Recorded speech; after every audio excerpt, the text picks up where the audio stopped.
बिस्मिल्लाहिर्रहमानिर्रहीम अल्हम्दुलिल्लाहि रब्बिल आलमीन वस्सलातु वस्सलामु अला सय्यिदिल मुरसलीन व अला आलिहि व अस्हाबिहि अजमाइन अम्मा बाद। கண்ணியத்திற்குரிய சகோதரர்களே, பெரியோர்களே, தாய்மார்களே, அளவிலா கருணையும் நிகரிலா கிருபையும் கொண்ட எல்லாம் வல்ல அல்லாஹ் ரப்புல் ஆலமீனுடைய பேரருளால் பெரும் கிருபையால் புனிதமிக்க ரமதானிலே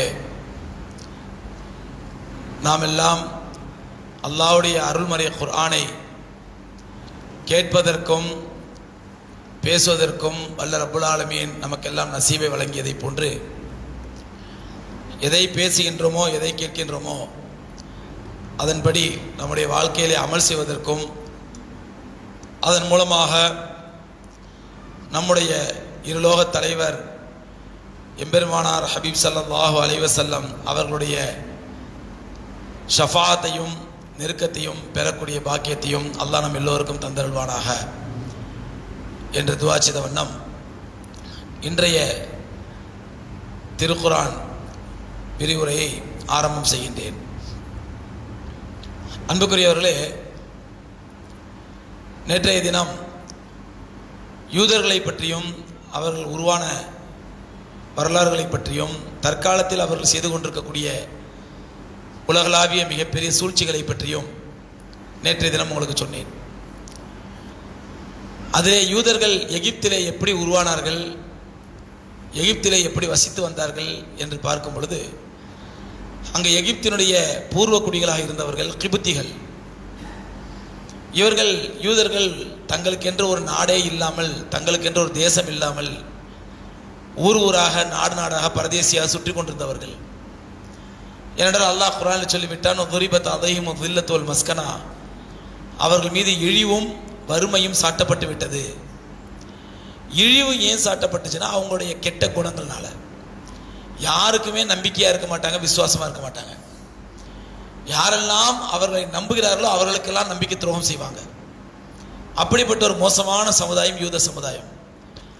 அதனால் அவங்களுடைய நம்பிக்கை துரோகம் வெளிப்படக்கூடிய நேரத்திலே அந்தந்த நாடுகளிலிருந்து தேசங்களிலிருந்து அவர்கள் விரட்டப்பட்டு துரத்தி அடிக்கப்பட்டார்கள். அப்படித்தான் உங்களுக்கு சொன்னேன் நேற்றைய தினம். ஹிட்லர் ஜெர்மனியிலே அடைக்கலம் புகுந்த யூதர்களை, பல்லாயிரக்கணக்கான யூதர்களை ஹிட்லர் ஏன் கொன்றான், கொஞ்சம் பேரை ஏன் விட்டு வச்சான் அப்படிங்கிற சம்பவங்கள்லாம் நேற்றைய தினம் உங்களுக்கு சொன்னேன். அப்படி உலகம் முழுவதிலிருந்தும் ஒவ்வொரு நாடுகளாக விரட்டப்பட்ட யூதர்கள் ஒரு கடைசியில் ஒரு கட்டத்தில் எகிப்தில் வந்து அடைக்கலமாகறாங்க. அந்த எகிப்தில் வந்து அடைக்கலமான யூதர்கள் பனி இஸ்ராயேலுக்கு கிபுத்திகளுக்கு கீழே அடிமைகளாக, ரொம்ப தாழ்த்தப்பட்டவர்களாக, ஒடுக்கப்பட்டவர்களாக சித்திரவதை செய்யப்படுகின்றார்கள். அதான் நேற்றைய தினம் சொன்னவங்களுக்கு அல்லாஹ் குர்ஆனில் சொன்னா, யஸூமுனக்கும் சூ அல் அதாப், கடுமையான கெட்ட வேதனைக்கு அவர்கள் ஆட்படுத்தப்பட்டார்கள். அவர்களுக்கு இழைக்கப்பட்ட கெட்ட வேதனைகளுக்கும் சித்திரவதைகளுக்கும் அடையாளம் தான் இன்று உலகத்தினுடைய 7 பெரும் அதிசயங்களில் ஒரு அதிசயமாக நிமிர்ந்து நிற்கின்ற பிரமிடுகள். அந்த பிரமிடுகள் நம்ம பார்த்தோம்னா இன்னைக்கு அது சாதாரண மக்கள், உலகத்தில் மேற்கத்திய நாட்டை சார்ந்தவர்கள்லாம் அப்படியே பார்த்து வா இது வந்து அப்படியே ஒரு வேர்ல்டு அமேசிங், உலக அதிசயம் அப்படி இப்படின்னு சொல்லிட்டு ஃபோட்டோ எடுத்துகிட்டு செல்ஃபி எடுத்துகிட்டு போயிடுவாங்க. ஆனால் மூமின்களாகி நாம் அதை பார்க்கும் பொழுது அல்லாஹ்வுடைய குர்ஆனுடைய வசனம் அங்கே உண்மைப்படுத்தப்படுகின்றது. என்னன்னு சொன்னால், கிட்டத்தட்ட லட்சக்கணக்கான கற்களால் அப்படியே ஸ்கொயராக சதுரமான கற்களால் செதுக்கப்பட்டு லட்சக்கணக்கான கற்களை ஒன்று மேல் அடுக்கப்பட்டு உருவாக்கப்பட்டது அந்த பிரமிடுகள். ஒவ்வொரு கல்லுடைய எடை எவ்வளோன்னு பார்த்தீங்கன்னா கிட்டத்தட்ட 4 டன்லேருந்து 5 டன்னு. ஒவ்வொரு கல்லுடைய வெயிட் 4 டன்லேருந்து 5 டன்னு. சாதாரணமாக எவ்வளோ பெரிய யானைகளை வைத்தும் எவ்வளோ பெரிய கிரேன்களை வைத்து கூட இப்போ தூக்க முடியாது. அவ்வளோ பெரிய அந்த கற்களை மனிதர்களை வைத்து வேலை வாங்கினாங்க. யாரும் கிபுத்திகள் வேலை வாங்கினாங்க இந்த பனி இஸ்ராயேல்களை, அதான் யூதர்களை வைத்து வேலை வாங்கி சித்திரவதை செஞ்சு ஆயிரக்கணக்கான யூதர்கள் அதில் கொல்லப்பட்டு, அது செய்யும் பொழுது ஆயிரக்கணக்கான யூதர்கள் கொல்லப்பட்டு, அப்போ அல்லாஹ் குர்ஆனில் சொல்ற பாருங்க, யஸூமுனக்கும் சூ அல் அதாப், அவர்கள் உலகத்திலே கெட்ட வேதனைக்கு ஆட்படுத்தப்பட்டார்கள். அந்த கெட்ட வேதனையின் அடையாளம் தான் அந்த பிரமிடுகள். அது மட்டுமல்ல, யுதப்பிஹூன அப்னாஅக்கும் யஸ்தஹீன நிசாஅக்கும், அந்த கிபுத்திகளுடைய தலைவன் தான் ஃபிரௌன் என்று சொல்லக்கூடிய ஒரு ஆட்சியாளர். நேற்று உங்களுக்கு சொன்ன ஃபிரௌன்னா என்ன அர்த்தம் யாருக்குன்னு சொன்ன உங்களுக்கு. அந்த ஃபிரௌன் என்ன பண்றான் அப்படின்னு சொன்னா, ஒரு கனவு காண்றான். அவன் என்ன கனவு? அவனுடைய ஆட்சி அழிவதை போன்றும் அவனுடைய ஆட்சி முடிவுக்கு வருவதை போன்றும் மக்கள் எல்லாம் புரட்சி செய்து அவனுடைய ஆட்சியை கவிழ்ப்பதை போன்ற ஒரு கனவு காணுகின்றான். உடனே தன்னுடைய அந்த மக்கள், அந்த காலத்து மக்கள் ஜோசியத்தை தாறுமாறு நம்பக்கூடிய மக்கள். இன்னைக்கு நவீன விஞ்ஞானத்திலே ஜோசியத்தை நம்பக்கூடிய பைத்தியக்கார கூட்டம் இருக்குது. ஜோசியம் என்ன சொன்னாலும் நம்பக்கூடிய பைத்தியக்காரத்தனமான கூட்டம் இருக்குது. அப்போ அந்த காலத்தில் கேட்கவா செய்யணும்? அப்போ அந்த ஜோசியக்காரர்கள்லாம் கூப்பிட்டு ஆலோசனை பண்ணுறான். நான் இந்த மாதிரி ஒரு கனவு கண்டப்பா, அதுக்கு என்ன காரணம், என்ன அதுக்கு பொருள் அப்படின்னு கேட்குறான். அப்போ அந்த அரசவை ஜோசியர்லாம் சொல்கிறாங்க, அதுக்கு என்னன்னு சொன்னால், இந்த அப்போ பலிகடா யாரு? இந்த பனி இஸ்ராயல்கள். அப்போ பலிகடா யாரு? பனி இஸ்ராயல்கள். அந்த ஜோசியர், கிபத்தியுடைய ஜோசியர், அந்த உயர் ஜாதி ஜோசியர்லாம் சொல்கிறாங்க, இந்த பனி இஸ்ராயல்கள்லேருந்து ஒரு பையன் உருவாவான், ஒரு ஆண்மகன் உருவாவான், அதனால அவன் மூலமா உங்களுடைய ஆட்சிக்கு ஆபத்து வரதுக்கு வாய்ப்பு இருக்குது அப்படின்னு சொன்ன உடனே அந்த ஃபிரௌன் என்ன உத்தரவிட்டான்னு சொன்னா, இவர்களிலிருந்து ஒரு ஆண்மகன் உருவானால் தானே என் ஆட்சிக்கு ஆபத்து ஏற்படும், இவங்களிலிருந்து ஆண்மகன் உருவாகாமலே தடுத்துறேன் அப்படின்னு என்ன உத்தரவு போட்டான்னு சொன்னா, பனி இஸ்ராயல்கள்ல எந்த ஆண் குழந்தை பிறந்தாலும் அவர்களை வெட்டி கொண்டு விடுங்கள் அந்த குழந்தைகளை. அதெல்லாம் குர்ஆன் சொல்லுகிறது, இதபிஹூன அப்னாக்கும், உங்களுடைய ஆண் குழந்தைகள் எல்லாம் வெட்டி எறிந்தார்கள். உங்களுடைய பெண் பிள்ளைகளை உயிரோடு விட்டார்கள். அப்ப ஆண் பிள்ளைகள் எல்லாம் வெட்டி கொள்ளும்படி உத்தரவிட்டான் இந்த ஜோசியருடைய பேச்சை கேட்டு. அப்படி பனி இஸ்ராயல்கள்ல ஆயிரக்கணக்கான ஆண் குழந்தைகள் வெட்டி கொல்லப்பட்டார்கள். அதிலிருந்து அல்லாஹ் ரப்பல் ஆலமீன் குர்ஆன் எடுத்து பாருங்க, ரொம்ப நீண்ட வரலாறு அல்லாஹ் சொல்றான். மூசா அலைஹிஸ்ஸலாம் என்ற ஒரு ஆண் குழந்தையை அல்லாஹ் பிறக்க செய்து அதை பாதுகாத்து அதை ஃபிரௌனுடைய அரண்மனையிலேயே அல்லாஹ் வளரச் செய்தான். ஃபிரௌனுடைய அரண்மனையிலேயே அந்த குழந்தையை அல்லாஹ் வளரச் செய்தான்.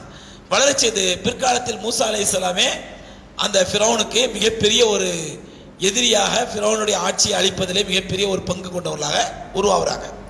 அப்போ இந்த மூசா அலைஹிஸ்ஸலாம் எப்படி ஆரம்பத்தில் உருவாகிறாங்கன்னு சொன்னா, இந்த ஒடுக்கப்பட்ட மக்களுக்காண்டி குரல் கொடுக்குறாங்க. ஒடுக்கப்பட்ட மக்கள் யாரு? பனி இஸ்ராயல், யூதர்கள். இந்த யூதர்களுக்காக முதல்ல குரல் கொடுக்குறாங்க. நீங்க யார் இவங்களை அடக்கி ஆள்றதுக்கு, இவங்களுடைய சுதந்திரத்தை கொடுங்க, இவங்களுடைய உரிமையை கொடுங்க அப்படின்னு தான் முதல்ல அவங்களுடைய புரட்சியை ஆரம்பிக்கிறாங்க. அப்படி ஆரம்பிக்கும் பொழுது பனி இஸ்ராயல்கள்லாம் என்ன பண்றாங்க, அதற்கு மூசா அலைஹிஸ்ஸலாத்துக்கு சப்போர்ட் பண்றாங்க. எல்லா யூதர்களும் மூசா அலைஹிஸ்ஸலாத்துக்கு சப்போர்ட் பண்றாங்க. ஏன்னா நமக்காண்டி குரல் கொடுக்க வந்த ஒரு மனிதர், நமக்காக வேண்டி போராட வந்த ஒரு போராளி அப்படின்னு பண்றாங்க, அவருக்கு சப்போர்ட் பண்றாங்க. இப்படி சப்போர்ட் பண்ணி ஒவ்வொரு விஷயமா, இதுவரை மூசா அலைஹிஸ்ஸலாம் நபி ஆகல. நபி ஆகிறதுக்கு முன்னாடி, மூசா அலைஹிஸ்ஸலாத்துக்கு நபி பட்டம் கிடைப்பதற்கு முன்னால ஒரு சாதாரண வாலிபரா இருக்கிறாங்க. ஆனால் ஒரு போராட்ட குணம் கொண்ட ஒரு வாலிபரா வர்றாங்க. ஒடுக்கப்பட்ட தாழ்த்தப்பட்ட மக்களுக்காண்டி, அதாவது பனி இஸ்ராயல் யூதர்களுக்காண்டி போராடக்கூடிய ஒரு போராளியா வர்றாங்க. அப்பவே இந்த பனி இஸ்ராயல் என்ன பண்ணாங்க பாருங்க, நேரம் கிடைக்கும் போது மூசா அலைஹிஸ்ஸலாம் காலை வாரி விட்டான். எப்படின்னு சொன்னா, ஒரு கட்டத்தில் இதெல்லாம் அல்லாஹ் குர்ஆன்ல சொல்லக்கூடிய சம்பவங்கள். ஒரு கட்டத்தில் என்ன ஆகுது அப்படின்னு சொன்னா, மூசா அலைஹிஸ்ஸலாம் தெருவில் போயிட்டு இருக்கிறாங்க. அங்க ஒரு கிபுத்திக்கும் ஒரு யூதனுக்கும் சண்டை நடக்குது. அதாவது மேல் ஜாதி அடக்கி ஆளக்கூடிய ஒரு கிபுத்திக்கும் அடக்கப்படும் ஒடுக்கப்படக்கூடிய ஒரு பனி இஸ்ராயல் ஒரு யூதனுக்கும் ஒரு சண்டை நடக்குது. மூசா அலைஹிஸ்ஸலாம் அங்கே போறாங்க, இங்கே ஏதோ அநியாயம் நடக்குது இவனுக்கு. கிபுத்தி வந்து நம்முடைய இந்த யூதனுக்கு ஏதோ அநியாயம் பண்றான் அப்படின்னு என்ன பண்றாங்க, போய் கேட்குறாங்க, என்னப்பா பிரச்சனை அப்படின்னு கேட்குறாங்க. கேட்ட உடனே பார்த்தா அங்கே அநியாயம் பண்ணவ யாருன்னா அந்த கிபுத்தி. அந்த கிபுத்தி தான் அநியாயம் பண்ணி இவரை போட்டு அடிக்கிறான். யார்? அந்த பனி இஸ்ராயலை போட்டு யூதனை போட்டு அடிக்கிறான். அப்போ மூசா அலைஹிஸ்ஸலாம் என்னன்னு கேட்ட உடனே என்ன பிரச்சனை பார்க்குறாங்க, இவன் மேலே தான் தப்பு. யார் மேலே? இந்த கிபுத்தி மேலே தான் தப்பு அப்படின்ற உடனே அந்த கிபுத்தியை கண்டிக்கிறாங்க மூசா அலைஹிஸ்ஸலாம். நீ என்ன இன்னும் எவ்வளோ நாளைக்கு இப்படி அநியாயம் பண்ணிட்டு இருப்ப, எவ்வளோ நாளைக்கு நீ அராஜகம் பண்ணுவ அப்படின்னு கண்டிக்கும் பொழுது அவன் ஏதோ ஏற்று பேசுகிறான் பாருங்க. மூசா அலைஹிஸ்ஸலாம் இயல்பாகவே ரொம்ப கோவக்காரங்க. இயல்பாகவே மூசா அலைஹிஸ்ஸலாம் ரொம்ப கோவக்காரங்க. எந்த அளவுக்குன்னு சொன்னால், அவங்களுடைய வரலாறுல வருது, அவங்க சக்கராத்து நேரத்தில் இருக்கும் பொழுது மலக்குல் மௌத் வர்றாங்க. மலக்குல் மௌத் வர்றாங்க அவங்க உயிரை வாங்குறதுக்கு.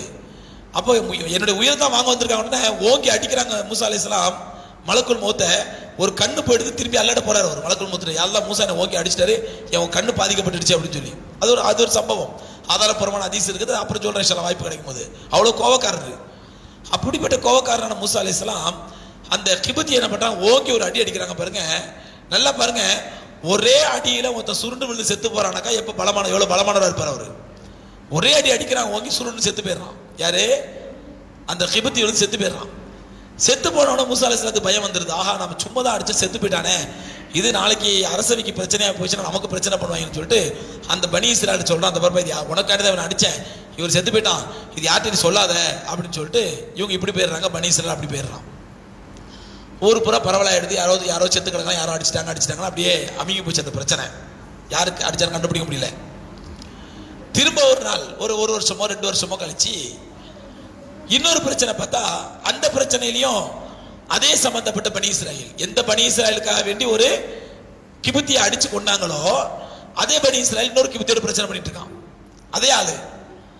அப்போ மூசா அலைஹிஸ்ஸலாம் இப்ப என்னப்பா பிரச்சனை, அன்னைக்கு உனக்காண்டி ஒருத்தனை இது மாதிரி பண்ணிட்டேன், இப்போ உனக்கு என்ன பிரச்சனை அப்படின்னு போய் கேட்கும் பொழுது பார்த்தா இப்ப தப்பு யார் பேர்ல, பனி இஸ்ராயேல் பேர்ல. இவனுக்கு என்ன தீவிரம் வந்துச்சுன்னா, நம்ம என்ன செஞ்சாலும் நமக்கு சப்போர்ட் பண்றது யார் இருக்கா, நமக்கு யார் இருக்காரு, மூசா அலைஹிஸ்ஸலாம் இருக்கிறாரு, நமக்கு சப்போர்ட் பண்ணுவாரு அப்படிங்கிற தீவிரம் இவன் அநியாயம் பண்ண ஆரம்பிச்ச உடனே இப்ப மூசா அலைஹிஸ்ஸலாம் இவனை கண்டிக்கிறாங்க. யாரா இந்த பனி இஸ்ராயேலை கண்டிக்கிறாங்க, நீ பண்ற தப்பு அப்படின்னு கண்டிச்சு இவனை அடிக்கிறதுக்காக கை ஓங்குறாங்க. சும்மா சாதாரண அடிக்கிறதுக்காண்டி கை ஓங்குறாங்க. அதாவது தங்களுடைய இனத்துக்கு இழைக்கப்பட்ட அநீதத்திலிருந்து தன்னை பாதுகாப்பதற்காக வந்த ஒரு நல்ல மனுஷன், தன்னுடைய இன விடுதலைக்காண்டி போராடக்கூடிய ஒரு போராளி, அப்படிப்பட்ட ஒரு மனுஷன் தனக்காக வேண்டி ஏற்கனவே ஒருத்தனை அடிச்சு சாவடிச்சிருக்கிறாரு. அப்படிப்பட்ட மனுஷன் இவரை அடிக்க வர்றாருன்ற உடனே டக்குன்னு அந்த இவன் என்ன பண்ணிட்டான் பனி இஸ்ராயேல், ஓ மூசாவே என்ன அன்னைக்கு ஒரு கிபுத்தியை அடிச்சு கொண்ட மாதிரி என்ன அடிக்க வரீரா, அன்னைக்கு கொலை பண்ண வரீரா அப்படின்னு ஓடு சத்தம் போட ஆரம்பிச்சிட்டான். சத்தம் போட்டோன்னு இப்ப ஊர் போல தெரிஞ்சு போச்சு, அன்னைக்கு கிபுத்தியை சாவடிச்சது யாரு, மூசா அலைஹிஸ்ஸலாம் தான் அப்படின்னு. நல்லா புரிஞ்சுங்க, தங்களுக்காக அனுப்பப்பட்ட ஒரு தூதரை எப்படி காட்டி கொடுக்குறான் பாருங்க. இதுதான் பனி இஸ்ராயேலுடைய இயல்பு, இதுதான் பனி இஸ்ராயேலுடைய இயல்பு. இன்னொரு சம்பவம், இதோட மோசமான சம்பவம் இருக்குது. அவன் நபி ஆக்கப்பட்ட பிறகு எக்கச்சக்கமான சம்பவங்கள் குர்ஆன்ல அல்லாஹ் பாருங்க.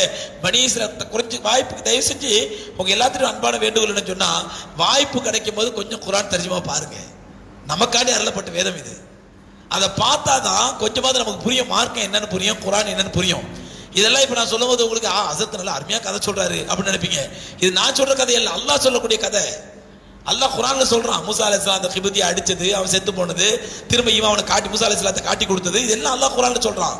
நான் சொல்ற சம்பவம் எல்லாமே குர்ஆன்ல உள்ள சம்பவங்கள் தான், கதை இல்லை. அப்போ இப்படி மூசா அலைஹிஸ்ஸலாத்து வஸ்ஸலாம் இது நபி ஆவறதுக்கு முன்னாடியே அவங்களுக்கு மூசா அலைஹிஸ்ஸலாத்துக்கு பனி இஸ்ராயேல் பண்ண துரோகங்கள். அப்புறம் மூசா அலைஹிஸ்ஸலாம் என்ன ஆகி போச்சு, இதனால ஊர்ல தெரிஞ்சு போச்சு இவங்க தான் கொலை பண்ணாங்கன்னு சொல்லி வேற வழி இல்லாம ஊரை விட்டே பயந்து ஓடிடுறாங்க. எதை விட்டுங்க, எந்த ஊரு, எந்த ஊருங்க மறந்து போச்சா, எகிப்து. எகிப்தை விட்டு இப்ப மிஸ்ர்னு சொல்லுவாங்க, அரபில, தமிழ் இங்கிலீஷ்ல எகிப்துன்னு சொல்லுவாங்க. எகிப்து விட்டு ஓடிடுறாங்க மூசா அலைஹிஸ்ஸலாம். எதுக்காண்டி ஒருத்தர் கொலை பண்ணிட்டோம், ஃபிரௌன் ஆட்சியாளர்கள் நம்மளை தேட ஆரம்பிச்சிட்டாங்க, உயிருக்கு பயந்து மூசா அலைஹிஸ்ஸலாம் ஓடி. நல்லா புரிஞ்சுங்க, இது வரைக்கும் மூசா அலைஹிஸ்ஸலாம் நபி ஆகல, நபி பத்த கிடைக்கல, இது வரைக்கும் ஓடிடுறாங்க. எங்க ஓடுறாங்க, எகிப்தில இருந்து அப்படியே பாலஸ்தீன் வழியா ஜோர்டானுக்கு போயிடுறாங்க. ஜோர்டானுக்கு போகும்போது அங்க ஒரு சம்பவம் நடக்குதுன்னு சொன்னா, ஒரு மரத்தடியில போய் உட்காடுறாங்க, ரொம்ப சோர்ந்து போய் உட்காடுறாங்க. இப்படி நம்ம ஊர்ல இருந்தோம், இந்த பசங்களுக்காக வேண்டி நம்ம போராட போய் கடுத்த இந்த பாய்களை நம்மளை காட்டி கொடுத்துட்டானுங்களே அப்படின்னு வெறுத்து போய் ஜோர்டான்ல போய் ஒரு மரத்தடியில உட்காந்துருக்காங்க. அப்பதான் மரத்தடியில உட்காந்து துவா சொல்றாங்க, ரப்பி இன்னி லிமா அன்சல்த இலைய மின் கைரின் ஃபகீர். அல்லாஹ் அந்த துவா சொல்லி காட்டுற சூரத்துல் கஸஸ்ல இந்த துவாவை சொல்லி காட்டுறான். ரப்பி மூசா அலைஹிஸ்ஸலாம் கேட்ட துவா இது. நம்ம ஒரு கஷ்டமான நேரத்தில், ஒரு ஆதரவற்று நிற்கக்கூடிய நேரத்தில் ஒரு மூமின் இந்த துவா கேட்டான்னா அல்லாஹ் ரப்பல் ஆலமீன் ஆதரவை சப்போர்ட்டே கொடுப்பான். அந்த மாதிரி துவா இது. மூசா அலைஹிஸ்ஸலாம் கேட்ட துவா, ரப்பி இன்னி லிமா அன்சல்த இலைய மின் கைரின் ஃபகீர். யா அல்லாஹ், நீ எனக்கு என்னென்ன நன்மைகள் எல்லாம் கொடுத்து இறக்கி இருக்கிறாயோ அத்தனை நன்மைகளின் பக்கம் நான் தேவையுள்ள பிச்சைக்காரனா இருக்கின்றேன், நான் தேவை உள்ளவனா இருக்கிறேன், எனக்காக வேண்டிய அருளப்பட்ட எல்லா நன்மையும் எனக்கு கூடிய அல்லாஹ் அப்படின்னு மூசா அலைஹிஸ்ஸலாம் ஒரு மரத்தில் உட்காந்து கேட்கறாங்க. கேட்டு பார்க்கறாங்க, அங்க ஒரு பக்கத்துல ஒரு கிணத்துல சுத்தி நின்று நிறைய பேர் தண்ணி எடுத்துட்டு இருக்காங்க, தண்ணி அள்ளிட்டு இருக்காங்க, கிணத்துல தண்ணி அள்ளிட்டு இருக்காங்க. 2 பொம்பளை பிள்ளைங்க மட்டும் அவங்களுக்கு யாருமே ஹெல்ப் பண்ண ஆள் இல்லாம ஓரமா வெக்கப்பட்டு ஒதுங்கி நிற்குதுங்க. எல்லாம் ஆம்பளைங்களாம் தண்ணி எடுக்கிறாங்க. நல்ல பொம்பளை பிள்ளைங்க என்ன பண்ணுவாங்க, ஆம்பளைங்க நிற்கிற இடத்துல எப்படிங்க முட்டிட்டு போயிட்டுப்பாங்களா, ஒதுங்கி நிற்கிறாங்க, வெக்கப்பட்டு கூச்சப்பட்டு ஒதுங்கி நிற்கிறாங்க. நல்ல பொம்பளைங்க அப்படிதான் இருப்பாங்க. வெக்கம் ஹயா இல்லாத பொம்பளைங்க எந்த ஆம்பளை வந்தாலும் போய் முட்டிட்டு போய் நிற்பாங்க. ஒழுக்கமான பெண்கள், வெட்கப்படக்கூடிய பெண்கள் ஒதுங்கி நிற்கிறாங்க அவங்க.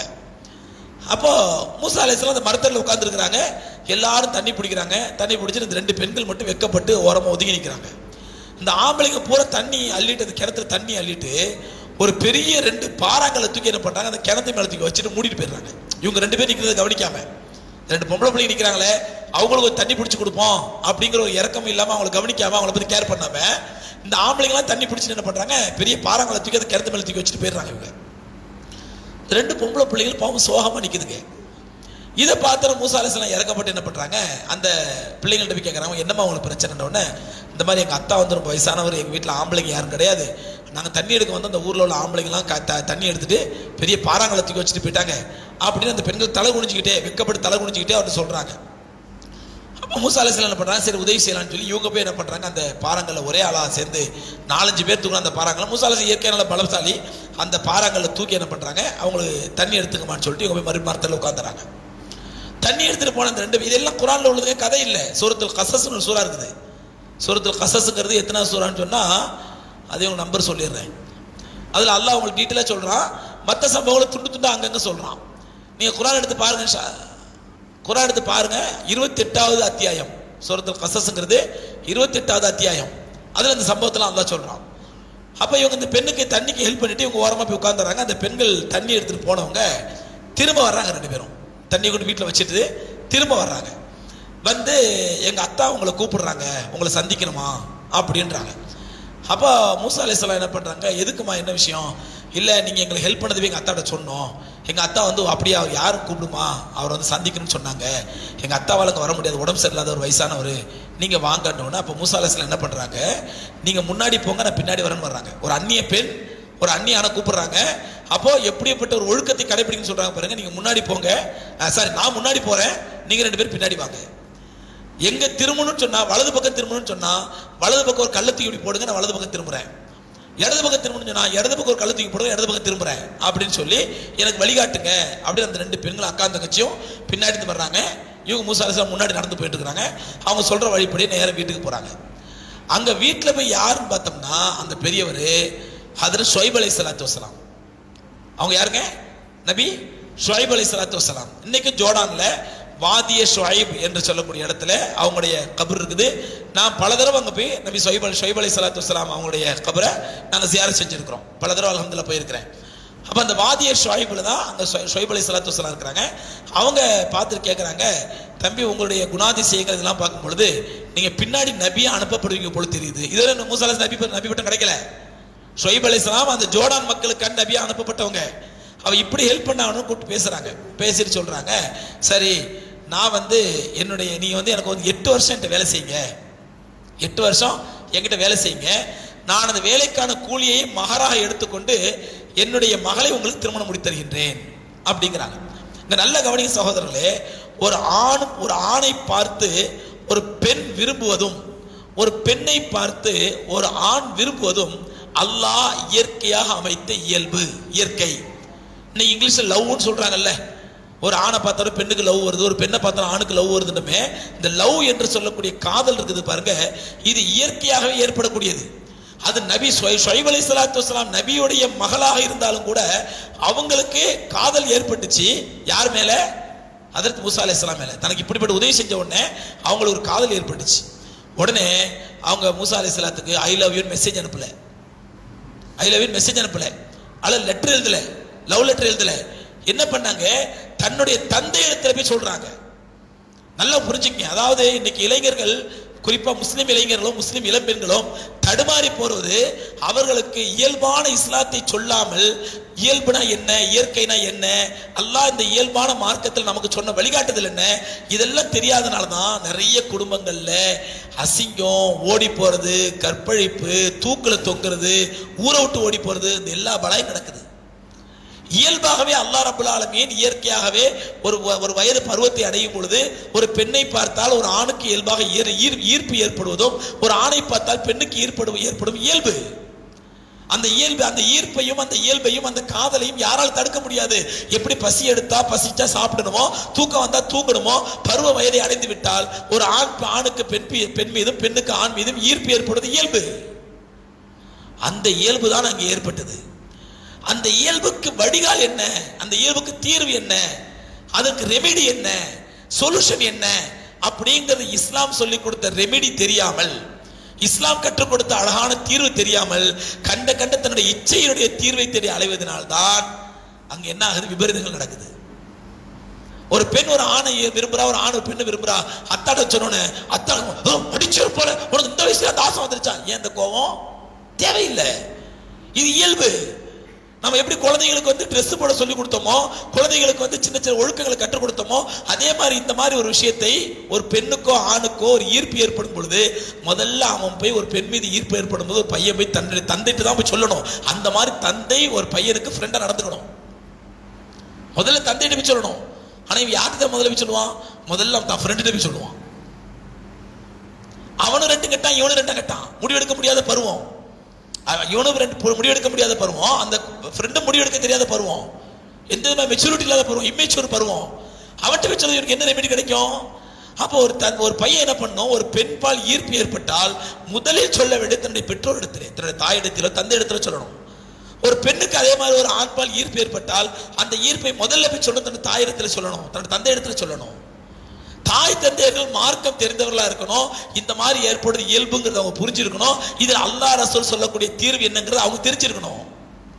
இன்னைக்கு பெற்றோருக்கும் மார்க்கம் தெரியல, பிள்ளைங்களுக்கு மார்க்கம் தெரியல, குடும்பம் சித்திரவதைப்பட்டு நரகமா போயிடுது. இல்லை என்றால் சகோதரர்களே, ஒரு குடும்பம் என்பது குடும்பத்தில் ஏற்படக்கூடிய ஒவ்வொரு பிரச்சனைகளுக்கும் அல்லாஹ்வுடைய தீனிலே வழிகாட்டுதல் இருக்கிறது. நமக்கு தெரிய மாட்டேங்குது, நம்ம தெரிஞ்சுக்க ஆசைப்படுறது இல்லை. அல்லாஹ்வுடைய தீனிலே வழிகாட்டுதல் இருக்குது. அந்த வழிகாட்டுதல் படி ஒரு குடும்பம் நடக்கும் என்றால் அவங்க சொர்க்கத்தை இன்ஷா அல்லாஹ் ஆகிரத்துல போய் பார்க்க வேண்டிய அவசியம் இல்லை. சொர்க்கத்திலே முன்மாதிரி இன்ஷா அல்லாஹ் உலகத்தில் இந்த குடும்பத்துல பார்க்கலாம். இன்னைக்கு நமக்கு தீன் தெரியாதனால, மார்க்கம் தெரியாதனால, அல்லாஹ் ரசூலோட வழிகாட்டுதல் தெரியாதனால, தெரிஞ்சுக்க விரும்பாதனால, தெரிஞ்சுக்க முயற்சிக்காதனால நம்முடைய குடும்பங்கள் ஒரு சின்ன பிரச்சனை ஏற்பட்டாலும் அது என்ன ஆகுது? நரகத்திலே முன்மாதிரியா மாறிடுது. குடும்பத்தில் நிம்மதி இல்லை, நரகமா போச்சு குடும்பம். ஏன்டா வீட்டுக்குள்ள வரணுன்றது, எனக்கு வீட்டுக்குள்ள வந்தாலே பிரச்சனை. ஏன்? நம்மள்ட்ட தீன் இல்லை, அல்லாஹ்வுடைய மார்க்கம் இல்லை, நம்மள்ட்ட மார்க்கம் தெரியல நமக்கு. அங்க பாருங்க, மூசா ஷுஐப் அலைஹிஸ்ஸலாத்து வஸ்ஸலாமோட 2 மகள்கள், ஒரு நபியுடைய மகள், ஒரு நபி எப்படி தர்பியத் படுத்திருக்காங்க பாருங்க. ஹஜ்ரத் மூசா அலைஹிஸ்ஸலாத்துடைய செயல், அதாவது ஒரு தனி மனிதனாக இருந்த பாறாங்கல்லை தூக்கி அவங்களுடைய பலம், அவங்க அந்த பெண் மீது காட்டிய இரக்கம், அந்த திறமை, இதெல்லாம் அவங்களுக்கு பிடிச்சி போச்சு. நேரத்தை தந்தைட்டு சொல்றாங்க, அத்தா இன்னைக்கு ஒரு ஆம்பளை பார்த்தேன், அவர் எனக்கு இப்படிலாம் ஹெல்ப் பண்ணாரு. அத்தா வந்து வயசானவர், அவர் போக முடியல, தான் பெண் மீது நம்பிக்கை இருந்துச்சு, நீயே போய் கூட்டு வாமான்னு அனுப்புறாரு. கூட்டு வர்றாங்க. அப்பதான் அந்த ஆயத்துல, அந்த சூரத்துல் கஸஸ்ல அந்த ஆயத்துல வருது, அந்த அம்மா, அதாவது நம்ம இன்னைக்கு வேலைக்காரர்கள் அமைக்கிறோம்ல, வேலைக்கு ஆள் வைக்கிறோம்ல, வேலைக்கு ஆள் வைக்கிறதுக்கு எந்த மாதிரி ஆளை வேலைக்கு வைக்கணும், தகுதி என்ன, அதுல அந்த ஆயத்துல அல்லாஹ் சொல்றான், இன்ன மனிஸ்தஜர்த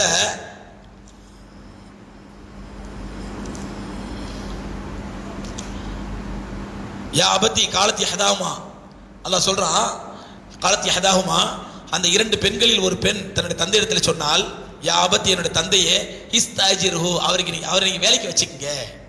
யார்? மூசா அலைஹிஸ்ஸலாத்தை வேலைக்கு வச்சுக்கங்க, வேலைக்கு பொருத்தமான ஆள். நீங்க வேற ஆள் தேடி இருந்தீங்க. ஏன்னா ஷுஐப் அலைஹிஸ்ஸலாம் நிறைய ஆடு மாடெல்லாம் வச்சிருந்தாங்க, மேய்க்கிறதுல ஆள் இல்லாம கஷ்டப்பட்டு இருந்தாங்க. அப்ப சொன்னா இந்த அம்மா, இந்த பொண்ணு போய் அத்தாட்ட ரெக்கமெண்ட் பண்றாங்க, அவரை வேலைக்கு வச்சுக்கங்க.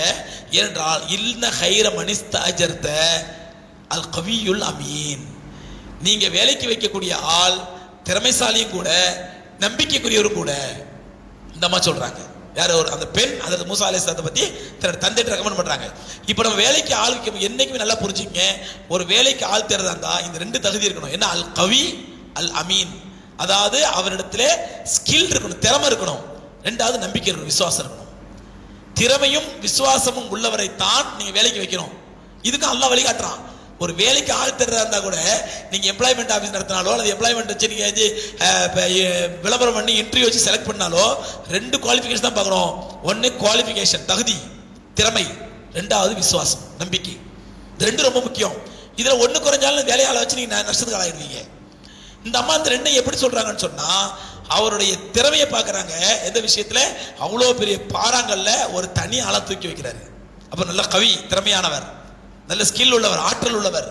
அமீன், நம்பிக்கைக்குரியவர். எப்படி பார்க்கறாங்கடா, இவங்க கூட்டிட்டு வரும் பொழுது சொல்றாங்க, அந்த பெண்ணுடைய முகத்தை கூட ஏறெடுத்து பார்க்காமல், நான் முன்னாடி போறேன், நீங்க பின்னாடி வாங்க, எனக்கு வழிகாட்டுறதுக்கான கல்லை தூக்கி போடுங்க, முன்னாடி பின்னாடி கல்லை தூக்கி போடுங்க. இதுல அவருடைய நம்பிக்கையை பார்த்தாங்க, விசுவாசத்தை பார்த்தாங்க. இதை 2ஐயும் வைத்து தான் தன்னுடைய தந்தை இடத்துல ரெக்கமெண்ட் பண்றாங்க. தந்தை சொல்றாங்க, என்கிட்ட வந்து 8 வருஷம் வேலை செய்ப்பா, என் மகளோட கல்யாணம் பண்ணி கொடுத்துறேன். 8 வருஷம் வேலை செய்யறாங்க, மகளை கல்யாணம் பண்ணி கொடுக்குறாங்க. கல்யாணம் பண்ணிக்கிட்டு இப்போ ஷுஐப் அலைஹிஸ்ஸலாம் சொல்றாங்க, இப்போ எகிப்துல உங்க ஊர் மக்கள் அதெல்லாம் மறந்துருப்பாங்க, பழைய பிரச்சனை மறந்துருப்பாங்க, நீ வேணா உன் ஊருக்கு கூட்டு போறதா கூட்டு போய் மகளை அப்படின்னோடனே திருமணம் முடித்த தன்னுடைய மனைவியும் கூட்டிக்கிட்டு போன பாதையிலே திரும்பி வர்றாங்க. எங்க இருந்து? ஜோர்டான்ல இருந்து பலஸ்தீன் வழியாக எகிப்துக்கு வர்றாங்க. நீங்க கூகுள் மேப்ல போய் பாருங்க, ஜோர்டான்ல இருந்து பலஸ்தீன் வரும்பொழுது ஜோர்டான் பலஸ்தீனுடைய பார்டர், பலஸ்தீனுக்கு எகிப்துக்கும் உள்ள பார்டர் தான் தாபாங்கிற பார்டர், செங்கடல் ஓரத்தில் உள்ள தாபாங்கிற பகுதி. அந்த தாபாங்கிற பார்டர் தாண்டின சினாய் பாலைவனம், எகிப்தினுடைய மிகப்பெரிய சினாய் பாலைவனம், சினாய் டெசர்ட் சொல்லுவாங்க. நீங்க கூகுள்ல பாருங்க, எகிப்தினுடைய பெரும்பாலான பகுதி அந்த சினாய் பாலைவனம் தான், ஃபுல் மலை பாலைவனம். நாங்க பலஸ்தீன்ல இருந்து எகிப்துக்கு வரதா இருந்தா பை ரோடு தான் வருவோம். கிட்டத்தட்ட 1100 கிலோமீட்டர் ஒரு பகல் பூரா டிராவல் பண்ணுவோம். ஒரு பகல் பூரா அந்த சினாய் பாலைவனம் டிராவல் பண்ணி தான் கெய்ரோக்கு வருவோம், எகிப்து தலைநகருக்கு வருவோம். கெய்ரோக்கு வரதுக்கு 100 கிலோமீட்டருக்கு முன்னாடி தான் இப்ப பிரச்சனையாச்சு பாருங்க, சுயஸ் கேனால். சுயஸ் கேனால கப்பல் மாட்டிக்கிச்சுல, சுயஸ் கால்வாயில் கப்பல் மாட்டி எவர் கிரீன் கப்பல், அந்த சுயஸ் கேனால தாண்டி தான் கெய்ரோக்கு வரணும். அதாவது அந்த சினாய் பாலைவனத்துல இருந்து சுயஸ் கேனாலு மேல கப்பல் போகும், மேல வந்து கடல் கப்பல் போகும், கீழே பஸ் போகும். அந்த பஸ் சுயஸ் கேனால கிராஸ் பண்ணி தான் கெய்ரோக்கு வரணும். கெய்ரோல இருந்து 100 கிலோமீட்டர் முன்னாடி சுயஸ் கேனால் இருக்குது. ஹயர் இதெல்லாம் உங்களுக்கு விளங்குறதுக்கான சொல்றேன், அந்த இடம் புரியறதுக்கான சொல்ல ஜியோகிராபிக்கலா. அங்கே மூசா அலைஹிஸ்ஸலாம் என்ன பண்றாங்க, தன்னுடைய மனைவியை ஜோர்டான்ல இருந்து கல்யாணம் பண்ணிக்கிட்டு கூட்டிட்டு வர்றாங்க. வந்து அந்த சினாய் பாலைவன பகுதிக்கு வர்றாங்க, தூர் சினாய்னு சொல்றாங்க இல்லையா, அந்த தூர் சினாய் மலைப்பகுதி அங்க வர்றாங்க.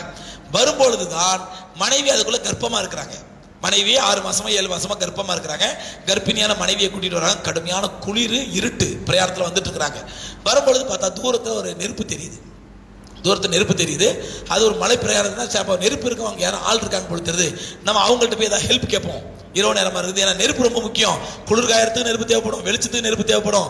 அதனால அங்கே போய் நெருப்பு கொண்டு வரலான்னு சொல்லிட்டு மூசா அலைஹிஸ்ஸலாம் என்ன பண்றாங்க, தன் மனைவியை உட்கார வச்சுட்டு நெருப்பு வாங்குறதுக்கு போறாங்க. இந்த நெருப்பு வாங்க போற சம்பவத்தை பத்தி அல்லாஹ் ரப்பல் ஆலமீன் சூரத்து தாஹால சொல்றான்.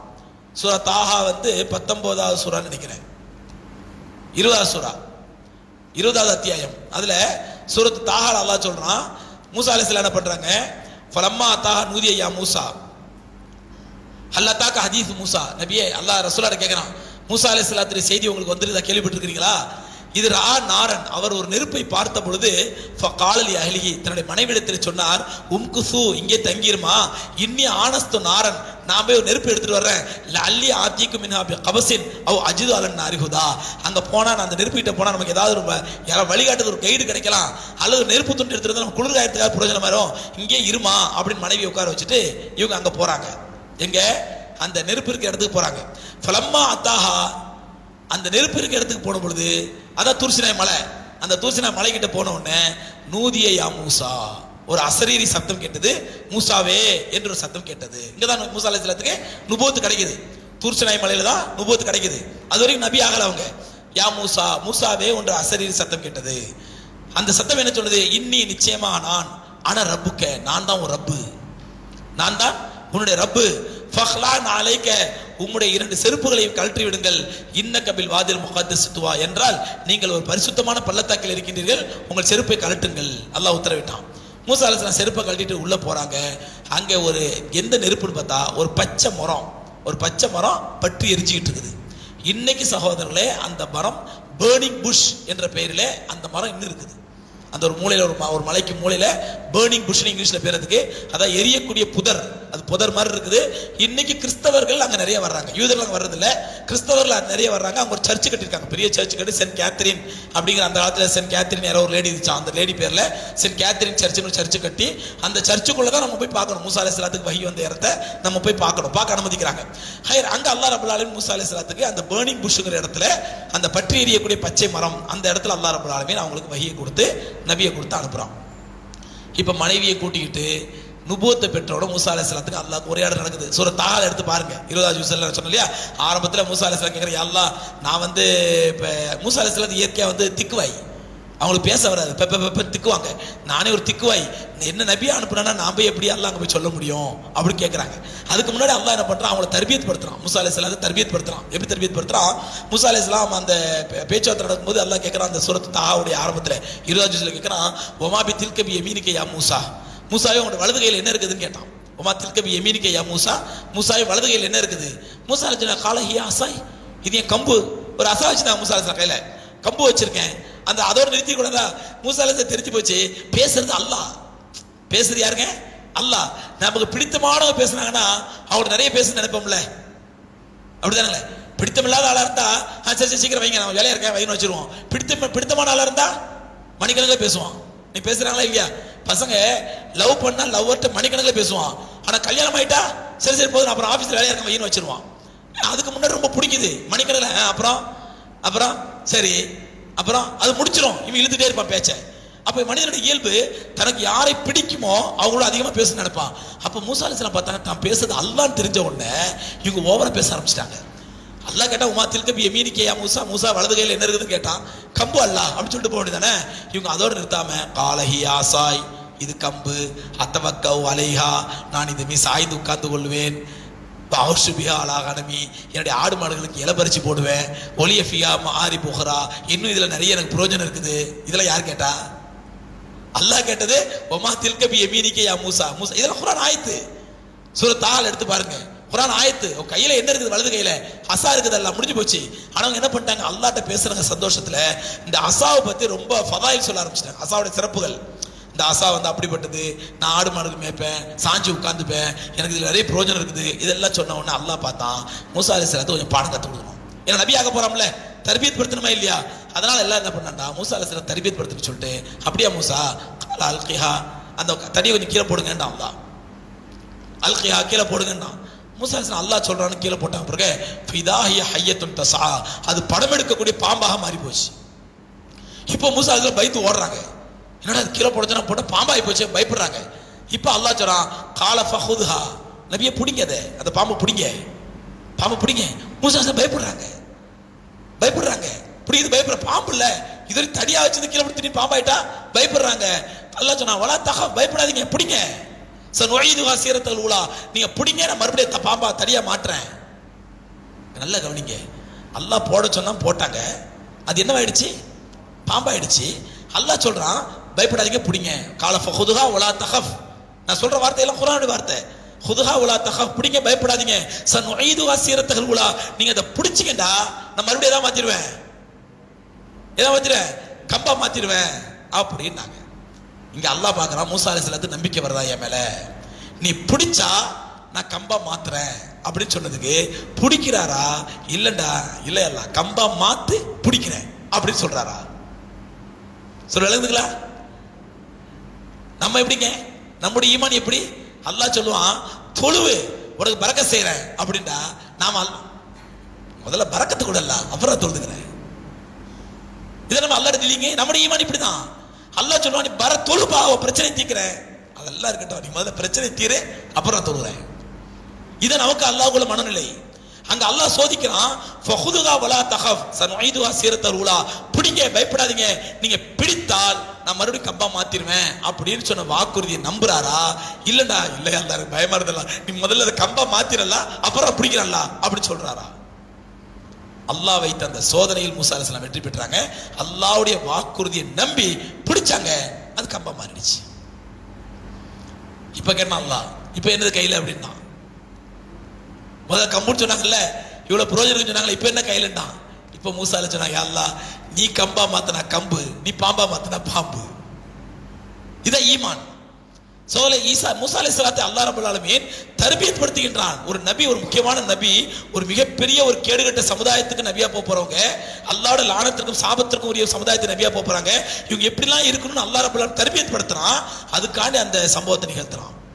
இப்போ மூசா அலைஹிஸ்ஸலாம் கேட்குறாங்க, சரியா அல்லாஹ் நீ என்ன நபி ஆக்குறதெல்லாம் ஓகே தான். அப்போ இப்போ அல்லாஹ் சொல்றான், இது ஹபிலா ஃபிரௌன், நீ ஃபிரௌன்ட்ட போங்க, இன்னஹு தகா, ரொம்ப வரம்பு மீறி போயிட்டான், ரொம்ப வரம்பு மீறி போயிட்டு இருக்கிறான். காலான ரப்புக்குமுல் ஆலா, நான் தான் உங்க ரப்புன்னு சொல்லிட்டு இருக்கிறான், உங்க பெரிய ரப்புன்னு சொல்லிட்டு இருக்கான். இது ஹபிலா ஃபிரௌன், நீங்க ஃபிரௌன்ட்ட போங்க, அவனுக்கு போய் லஅல்லஹு யததக்கரு யக்ஷா, நீங்க போய் உபதேசம் பண்ணுங்க, நீங்க உபதேசம் பண்ணதன் மூலமாக அவன் இறைவனை அஞ்சி பயப்படக்கூடும், நீங்க போங்கன்றான். அப்பதான் மூசா அலைஹிஸ்ஸலாம் ரப்பி ஷ்ரஹ் லி சத்ரி வ யஸ்ஸிர் லி அம்ரி வஹலுல் உக்தத மின் லிசானி யஃப்கஹு கௌலி, யா அல்லாஹ் என்னுடைய உள்ளத்தை விசாலமாக்குவாயாக, ரப்பி ஷ்ரஹ் லி சத்ரி என்னுடைய உள்ளத்தை விசாலமாக்குவாயாக, வ யஸ்ஸிர் லி அம்ரி என்னுடைய எல்லா விஷயங்களும் லேசாக்குவாயாக, வஹலுல் உக்தத மின் லிசானி என்னுடைய நாவில் உள்ள முடிச்சை அவிழ்ப்பாயாக. ஏன் மூசா அலைஹிஸ்ஸலாம் நாக்கில் என்ன இருந்துச்சு? முடிச்சு திக்குவா இருந்துச்சு. வஹலுல் உக்தத மின் லிசானி என்னுடைய நாக்கில முடிச்சு அவிழ்ப்பாயாக, யஃப்கஹு கௌலி மக்கள் எல்லாம் என்னுடைய பேச்சை விளங்கும் விதத்திலே என்னுடைய நாவில முடிச்சு. இதெல்லாம் மூசா அலைஹிஸ்ஸலாம் கேட்கறாங்க. கேட்டு தான் அப்ப சொல்றாங்க, யா அல்லாஹ் நான் மட்டும் தனியா போறதை விட என் தம்பி ஹாரூனை எனக்கு துணைக்கு அனுப்பி யா அல்லாஹ். அவங்களோட ஒண்ணு விட்டு தம்பி ஹாரூன் அலைஹிஸ்ஸலாம், அவரே துணைக்கு அனுப்பு, அவரே எனக்கு ஆக்கு அப்படின்னு உடனே மூசா அலைஹிஸ்ஸலாத்துக்கு அல்லாஹ் என்ன பண்றான், நபி ஹாரூன் அலைஹிஸ்ஸலாத்தையும் துணைக்கு ஆக்கி அனுப்பி வைக்கிறான். ஹாரூன் அலைஹிஸ்ஸலாத்தை துணை கூட்டுக்கிட்டு மனைவியை அழைச்சிக்கிட்டு நுபுவத்தை வாங்கிக்கிட்டு மூசா அலைஹிஸ்ஸலாத்து வஸ்ஸலாம் இதுக்கு வர்றாங்க, எகிப்துக்கு வர்றாங்க. இங்க வந்த பிறகு என்ன நடக்குது, என்ன ஆகுது, ஃபிரௌனை சந்திச்சாங்களா சந்திக்கலையா, சந்திச்ச பிறகு என்ன சம்பாஷணை நடந்துச்சு, இன்ஷா அல்லாஹ் நாளைக்கு பார்க்கலாம். அல்லாஹ் நாடுனா அல்லாஹ் ரப்பல் ஆலமீன் நபி மூசா அலைஹிஸ்ஸலாத்து வஸ்ஸலாம் அவர்களுடைய வரலாறுலேருந்து படிப்பினையிலிருந்தும் பாடம் பெறக்கூடிய படிப்பினை பெறக்கூடிய மக்களாக அல்லாஹ் நம்மை ஆக்கி அருள்வானாக. அவர்களுக்கு இருந்ததை போன்று ஈமானுடைய உறுதியையும் அல்லாஹ்வின் மீது தவக்குலின் நம்பிக்கையும் அல்லாஹ் நம்ம எல்லோருக்கும் ஏற்படுத்தி தருவானாக. வாஹிரு தாவானா அல்ஹம்துலில்லாஹி ரப்பில் ஆலமீன். அஸ்ஸலாமு அலைக்கும் வரஹ்மத்துல்லாஹி வபரகாத்துஹு. பிஸ்மில்லாஹிர் ரஹ்மானிர் ரஹீம். அன்பார்ந்த சகோதர சகோதரிகளே, Ilmi Islamic literacy movement of India என்ற பெயரிலே ஆரம்பிக்கப்பட்ட நம்முடைய இல்மி அல்ஹம்துலில்லாஹ் கடந்த 5 ஆண்டுகளாக பல்வேறு சமூக பணிகளிலும் பல்வேறு கல்வி பணிகளிலும் ஈடுபட்டு வருவதை தாங்கள் அறிவீர்கள். பைத்துல் முகத்தஸ் உடைய தலைமை இமாம் ஷேக் அலி அல் அப்பாசி அவர்களுடைய புனித கரங்களால் துவங்கப்பட்ட இல்மி ஐஏஎஸ் அகாடமி ஆரம்பித்து அதிலே மகத்தான வெற்றியை ஈட்டியதை தாங்களிடம் அறிவீர்கள். இல்மி அகாடமியிலே படித்த 100க்கும் மேற்பட்ட மாணவர்கள் அரசாங்கத்தினுடைய பல்வேறு துறைகளிலும் அரசாங்கத்தினுடைய பல்வேறு தளங்களிலும் அரசு பணிகளில் ஈடுபட்டு வருவதையும் தாங்கள் அறிவீர்கள். அல்ஹம்துலில்லாஹ் இந்த லாக்டவுன், அரசாங்கத்தினுடைய நிர்பந்தங்கள், அரசு தரப்பிலிருந்து வரக்கூடிய பிரச்சனைகள் எல்லாவற்றையும் தாண்டி இன்றும் அல்ஹம்துலில்லாஹ் தமிழகத்திலே ஒரு முறையான ஐஏஎஸ் அகாடமியை இல்மி மட்டுமே நடத்தி வருவதை தாங்கள் அறிவீர்கள். அல்ஹம்துலில்லாஹ் இப்பொழுதும் மாணவர்கள் தங்கி இருந்து ஐஏஎஸ்க்கான எக்ஸாமுக்கான பயிற்சிகளை தேர்வுகளை அவர்கள் பயின்று வருகின்றார்கள். அல்லாஹ்வுடைய மாபெரும் கிருபையினால், உங்களுடைய அமோக ஆதரவினால் இல்மியினுடைய அடுத்த கல்வி பணியினுடைய மைல்கல்லாக நம்முடைய உயர்நீதிமன்றங்களிலும் உச்சநீதிமன்றங்களிலும் உலமாக்கல் போய் கோலோச்ச வேண்டும். சுன்னத்தான தாடி, தொப்பி, ஜுப்பா, கோலத்தோடு தலைப்பாகையோடு உலமாக்கல் உயர்நீதிமன்றங்களிலும் உச்சநீதிமன்றங்களிலும் உலமாக்கல் எப்படி ஷரியத் போராளிகளாக இருக்கிறார்களோ அதோடு சேர்த்து சட்ட போராளிகளாக இருந்து இந்த சமுதாயத்துக்கு தேவையான உதவிகளை சட்ட ரீதியாக பெற்றுத்தர வேண்டும் என்ற அடிப்படையிலே 10ஆம் வகுப்பு முடித்த மாணவர்களுக்கு 7 ஆண்டுகளில் ஆலிம் கோர்ஸும் அட்வொகேட் கோர்ஸும் 7 ஆண்டுகளில் அவர்கள் ஆலிமாக ஆகிவிடுவார்கள். அதே நேரத்தில் தலை சிறந்த அட்வொகேட்டாக ஆகும் விதத்திலே அல்ஹம்துலில்லாஹ் உயர் நீதிமன்ற தலை சிறந்த நீதிபதிகளின் ஆலோசனையோடு இந்த கல்வி பணியும் கையில் எடுத்திருக்கின்றோம். இந்த ரமலானிலிருந்து ஆரம்பமாக உள்ளது. அடுத்து ஏழை மாணவர்கள், அதாவது ஒதுக்கப்பட்ட ஆதரவற்ற சிறு பிள்ளைகள், குறிப்பாக முஸ்லிம் அல்லாத பிள்ளைகள், அனாதைகள், ஆதரவற்றவர்கள், அவர்களை தத்தெடுத்து அவர்களுக்கு உலக படிப்பையும் கொடுத்து அதே நேரத்தில் இஸ்லாமிய கல்வியும் கொடுத்து அவர்கள் பருவம் அடையும் பொழுது அல்லது பள்ளி பருவத்தை அடையும் பொழுது அவர்கள் ஈமான் கொண்டவர்களாக இஸ்லாத்தை ஏற்றவர்களாக ஆக வேண்டும் என்ற அடிப்படையில் அதற்கான இடமும் அல்ஹம்துலில்லாஹ் தேர்ந்தெடுத்து அதற்கான இடமும் தேடக்கூடிய ஒரு பணியையும் இல்மி கையில் வருகின்றது. இப்படி பல்வேறு அறப்பணிகளை ஆற்றி வரக்கூடிய இல்மிக்கு சகோதரர்களே, உங்களுடைய ஜக்காத்தையும் சதகாவையும் தாராளமாக வழங்கி இல்மியினுடைய கல்வி பணிகளில் நீங்கள் பங்கெடுத்துக் கொள்ளுமாறு அன்புடன் கேட்டுக்கொள்கின்றோம். ஏனென்றால் இன்றைய காலகட்டத்திலே மிக மிக முக்கியமான சேவை கல்வி சேவைதான். நாம் எதுவரை இந்த சமுதாயம் கல்வி என்ற ஆயுதத்தை கையில் எடுக்காதோ அதுவரை எதிரிகள் செய்யக்கூடிய எந்த சூழ்ச்சிகளையும் நம்மால் வெல்ல முடியாமல் போய்விடும். ஆகவேதான் உலக கல்வி, மார்க்க கல்வி அனைத்தையும் ஒருங்கே பெறக்கூடிய இந்த இல்மின் மூலமாக பல்வேறு கல்வி பணிகளை ஏழை மாணவர்களுக்கு, தகுதி வாய்ந்த ஏழை மாணவர்களுக்கு, முஸ்லிம் மாணவர்களுக்கு நடத்தி வருகின்றோம். அருமைக்குரியவர்களே, உங்களுடைய ஜக்காத்துகளையும் சதகாக்களையும் தாராளமாக வழங்குங்கள். இல்மியுடைய கல்வி பணியில் பங்கெடுங்கள். வருங்காலத்தில் இந்த உம்மத், இந்த சமுதாயம் அல்லாஹ்வுடைய கிருபையினால் ஒரு தலைநிமிர்ந்த சமுதாயமாக, கண்ணியமிக்க சமுதாயமாக நம்முடைய இந்திய திருநாட்டில் வாழ்வதற்கு உங்களுடைய ஜக்காத்தும் உங்களுடைய சதக்காவும் காரணமாக அமையட்டும். பின்வரக்கூடிய அக்கவுண்ட் நம்பரிலே, இதில் குறிப்பிடப்பட்டுள்ள அக்கவுண்ட் நம்பரிலே உங்களுடைய சதகா சக்காத்துக்களை அனுப்புங்கள். தயவு செய்து அனுப்பியவுடன் உடனே எங்களுக்கு தகவல் தெரிவிங்கள். அது ஜக்காத்தா, சதக்காவா, வேறு ஏதாவது அதியாவா, அன்பளிப்பா என்பதை தெரிவிங்கள். அப்பொழுதுதான் ஷரியத் முறைப்படி ஜக்காத்துக்கு தகுதியானவர்களுக்கு மட்டும் நாங்கள் பிரித்து செலவழிக்க முடியும். ஆகவே அன்புக்குரியவர்களே, இந்த பணியிலே நீங்களும் பங்கெடுங்கள். அல்லாஹ் உங்களுடைய வாழ்க்கையில பறக்க செய்வானாக, உங்களுடைய செல்வங்களிலும் வியாபாரங்களிலும் பறக்க செய்வானாக. ஏழை மாணவர்களுடைய துஆவை அல்லாஹ் உங்களுக்கும் தந்தருவானாக. வாஹிரு தாவானா அல்ஹம்துலில்லாஹி ரப்பில் ஆலமீன்.